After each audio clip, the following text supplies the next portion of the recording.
আমাকে যারা চিনে বাড়িতে যায় কি অবস্থাটা হয় প্রোগ্রাম না নিলে। কেউ বলবে হুজুর দুইটা তিনটা নেন কেন, যারা নেন কেন বলে এরা যেন আমার বাড়িতে যায়। আমারে মাহফিল যে ছেলেটা করছে ওইটা এসে বলতেছে ভাই আত্মীয় মানুষ কিছু কইও না। এখন আত্মীয় মানুষ হইলে সাউন্ড না হইলে মানুষের কথা না শুনলে, আমরা তো গত কয়েকদিন ধরে বাবা যেই কষ্ট যাচ্ছে, আমি স্বাভাবিক নাই, আপনারা এলাকার মানুষ আত্মীয় মানুষ, এই মাহফিলের জন্য আমার যেই পরিমাণে বাধ্য করছে মানে এটার কোনো শেষ নেই। আমার ফুফু আপন ফুফুর বাড়ি এনে কান্নাকাটি আম্মার সাথে গিয়া, এরপরে আমার এক ভাই ফুয়াতো ভাই ছোট ভাই ফুফুরে কয় যে বাবার বাড়ি যাই তো না ভাই নাইলে বড় বড় এর কইছি তোরা পাইলে আমি স্টেজ হয়ে ফিরে আছে না নাই নাই নাই।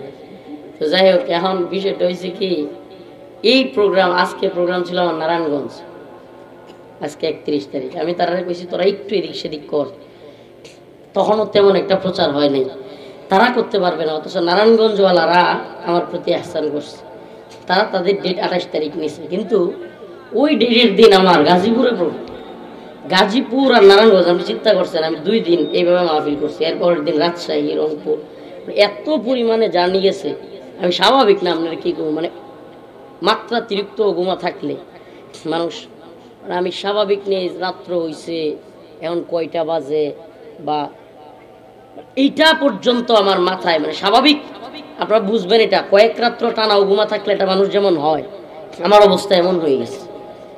তো এই জন্য এখানে আসতে পারবো কিনা আল্লাহু আলাম। বাকি বললাম তো আপনাদেরকে হালত, এরা এই পরিমাণে এহসান তো করেই না, উল্টা বাধ্য করছে আত্মীয়তার কারণে। তো এখন মাইক মাশাআল্লাহ, ওই যে মনে হইতেছে ওই যে এলাকায় আইসক্রিম বেছে না, এই অবস্থা হইতেছে আমার।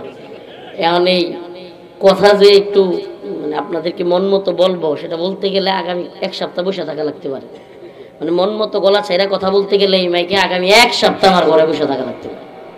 আমরা তো মানে প্রতিদিন প্রোগ্রাম করি, ইউটিউবাররা তোমরা এগুলো খালি ভিডিও করে ছেড়ে দিও না, এগুলো এলাকার মানুষ হিসেবে বলতেছে। 3টা 4টা করে প্রতিদিন প্রোগ্রাম করলে বুঝেন শরীরের অবস্থা। এবং আল্লাহ মাফ করুক, আমাকে যারা চিনে বাড়িতে যায় কি অবস্থাটা হয় প্রোগ্রাম না নিলে। কেউ বলবে হুজুর দুইটা তিনটা নেন কেন, যারা নেন কেন বলে এরা যেন আমার বাড়িতে যায়।